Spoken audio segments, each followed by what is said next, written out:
Saudara, banjir susulan yang terjadi sejak Senin lalu hingga kini masih merendam puluhan desa di Kecamatan Matangkuli, Aceh Utara. Seperti di Kampung Tanjung Tengku Ali, di mana ketinggian banjir di pemukiman warga mencapai 1 meter lebih.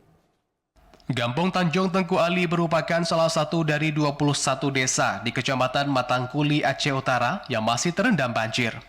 Hingga kini, kondisi banjir di pemukiman warga mencapai 1 meter lebih.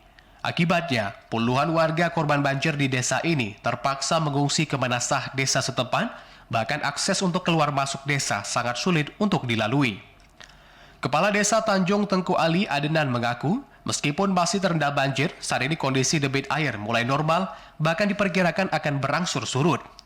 Namun menurutnya, jika kawasan dataran tinggi Aceh Utara yang berbatasan langsung dengan Kabupaten Banda Meriah kembali dilanda hujan deras, maka dikhawatirkan debit air akan kembali meninggi. Banjir yang terjadi akibat meluapnya tanggul sungai ditambah lagi dengan kondisi sungai yang mengalami pendangkalan, kondisi ini telah dirasakan warga selama bertahun-tahun. Berapa? Sementara sudah mulai tenang. Tenang ya? Ya. Ketinggian air rata-rata berapa, Pak? Rata kalau di desa jalan kami 1 meter kalau di jalan. Tapi kalau di rumah warga tentu lebih lagi gitu. Ya. Ini mungkin bisa ada informasi apakah ini ada banjir susulan nanti karena kondisi hujan di atas bagaimana, Pak? Itu perkiraan gitu ya. Perkiraan. Karena dari cuaca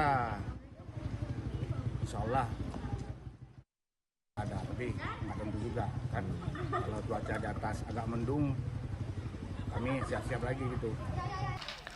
Banjir susulan yang melanda Kecamatan Matangkuli, Aceh Utara sejak Senin kemarin menyebabkan 21 desa di wilayah ini terendam banjir.